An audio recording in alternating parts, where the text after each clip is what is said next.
सत्संगत जी, प्यार से कहना धन निरंकार जी कि कैसे एक जो निराकार है वो तो हर जगह ही एक विराजित है और कैसे हर किसी ने इसी के आश्रय रहना है, निराकार पे पूर्ण विश्वास रखना है, अपने जीवन में भक्ति को ही प्राथमिकता देनी है कि ये जीवन को जीना है तो उसको पूरी तरह जीना तभी कहा जाएगा जब एक जीवन एक भक्ति पथ पे होगा। तो ऐसे ही संतों ने जो आवाज़ शुरू से दी अभी भी, और चाहे कहीं पे भी होते हैं, वही भाव आज से कुछ दिन पहले जो 1 महीना मसूरी में भी जाने को मिला, तो भी उधर महापुरुष हर जगह से पहुंच रहे थे और उनके आने का भी मकसद ये एक सबसे पहली मोटिव ये नहीं थी कि वादियों का, नज़ारों का, ठंडी हवाओं का आनंद लेना है, पर यही भाव वहाँ भी कि कैसे एक पहुँच के सत्संग मिल जाए, एक कैसे संतों के एक संग को अपना पाएँ, और वही भाव जहाँ आगे भी जाना है, चाहे वो कोई भी देश हो, तो वहाँ भी हर कोई इसी भाव से युक्त कि एक मन को और ज़्यादा निराकार पे विश्वास टिकाने के लिए एक संगत मिलेगी। तो कैसे हर कोई जब इसी भाव में होता है तो वाकई ही ये जीवन बहुत ही एक मुबारक जीवन बन जाता है। इस संसार में आके हर पल कोई ना कोई हम अपने कर्तव्य को निभा ही रहे होते हैं, चाहे कोई भी आयु में हो, वो रिस्पॉन्सिबिलिटी उस समय की कैसी भी ही हो, पर भक्तों ने कभी भी उसको एक एक्सक्यूज़ नहीं बनाई, एक उसको बहाना नहीं बनाया कि क्योंकि हम इस समय अपने जीवन की इस अवस्था में कामकाज कर रहे हैं, पढ़ाई लिखाई कर रहे हैं या जो भी कर रहे हैं, तो वो एक बात नहीं बनती बाधा भक्ति में, बल्कि भक्त तो वो सारे कार्य करते करते भी भक्ति करते हैं। हर समय ही इस निराकार में मन को एक अपने आप को इसके अंदर एक मिक होकर इसी के एहसास में सारे कार्य करते जाते हैं। तो ऐसे ही कहीं पे भी किसी संत ने कभी नहीं कहा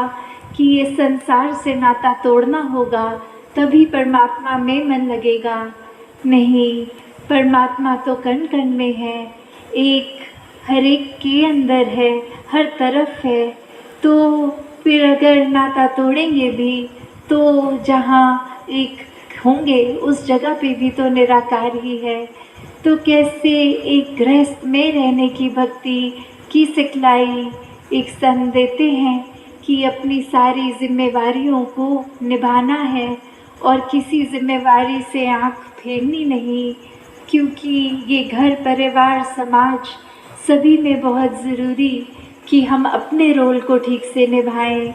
ये हमारा जो कार्य है संसारिक उसको तो करते जाएं, पर फिर भी इस संसार में रहते हुए भी संसार से न्यारे रहें। इस संसार के रंग में खुद को इतना ना रंग लें कि भक्ति ही करें नहीं, वो समय वो मन की अवस्था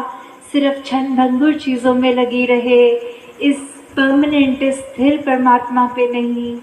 क्योंकि अगर जीवन में खुशी चाहिए होती है तो ऐसे अनेक काम होते हैं जो एक टेम्पररी किए जा सकते हैं, एक उससे हंसी खुशी सब मिल जाती है। पर अगर आनंद चाहिए, एक हमेशा वो एक खुशी से ऊपर का एक अंदर अपने ठहराव चाहिए, कामनेस चाहिए,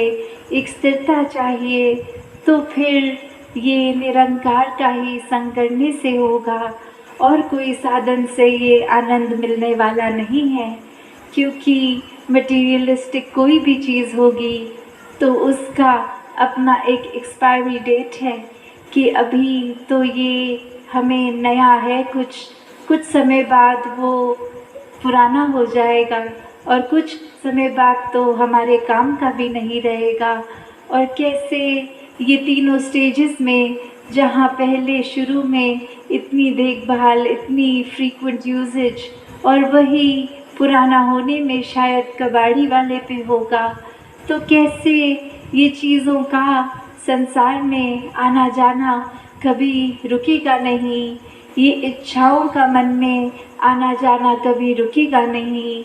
ये एक अक्सर लोग उस तरफ भी हो जाते हैं कि हम एक संसार से एक संन्यास लेने का जो भाव जन्मता है कि एक चीज़ें हमें इतनी ज़्यादा अपनी तरफ आकर्षित कर रहे हैं तो हम चीज़ों को इस्तेमाल ही ना करें। तो ये भाव भी कभी संतों ने नहीं सिखाए, क्योंकि संतों ने तो हमेशा एक मिडिल पाथ सिखाया है कि मध्य मार्ग में रहना है, चीज़ों को चीज़ों की तरह ही इस्तेमाल करना है, उनको अपने ऊपर इतना हावी नहीं होने देना कि फिर बस और किसी चीज़ की एक समझ ना रहे, एक याद ना रहे, सिर्फ वो वस्तुओं की, वो धन दौलत की, वो कार्य की, अपने एम्बिशन की, अपने ड्रीम्स की। तो जहाँ एक सपने लेकर उनको साकार करने के रास्ते पे जाना मुबारक है, पर उनके ना होने से मन पे वो उदासी को हावी नहीं होने देना, क्योंकि ये परमात्मा के अनुसार जो हुआ है उसी को प्रसाद समझना है, और वो समझना नहीं, वो है ही। तो कैसे हर किसी ने जहाँ अपने जीवन में भक्ति करती जानी है और वो एक होश में रह के, चेतन अवस्था में रह के भक्ति करनी है। कोई देखा देखी किसी के कुछ करने के पीछे उस दौड़ में उस तरह नहीं, एक समझ कर देख कर इस निराकार को, हर एक चीज़ के पीछे उसका कारण जान के, कि एक सुपरस्टिशन की तरह, अंधविश्वास की तरह कोई काम में नहीं जुट जाना, एक अपने मन तक क्या चीज़ कैसे पहुंच रही है उसको उसी तरह पहुंचने के लिए सही वजह बहुत ज़रूरी है। कि एक चीज़ अगर किसी के हम कहने पे, कोई पीयर प्रेशर पे, कोई माता पिता के कहने पे अगर कि चलो बच्चे संगत चलते हैं, तो कैसे वो एक सिर्फ वो वजह ना हो सत्संग आने की, एक कारण खुद अपनी ये कि ये जो रूह है इसकी खुराक ये निराकार, ये सत्संग, सेवा की भावना, सुमिरन, और अगर जिस तरह शरीर को खाने की आवश्यकता हमेशा रहती है कुछ कुछ घंटों बाद, वैसे ही ये रूह की तो 24 घंटों की ही खुराक, ये खाना, इसका पोषण, इसका सभी ये निराकार है। तो कैसे हर कोई अपने जीवन में जहाँ प्राथमिकता निरंकार को ही बना के रखे, इस परमात्मा को ही रखे, तो और भी काम वो इस तरह हो जाते हैं कि उनका होना भी मुबारक हो जाता है और उनका पूरा ना होना भी।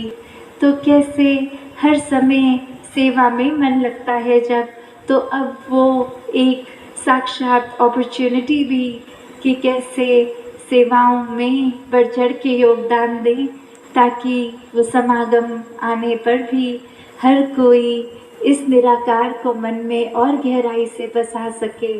एक पूरे संसार के लिए, समाज के लिए वरदायनी जीवन अपना बना सके। दासी और शब्दों का सहारा ना लेके इन्हीं शब्दों से आज्ञा लेगी। सत्संगत जी, धन निरंकार जी।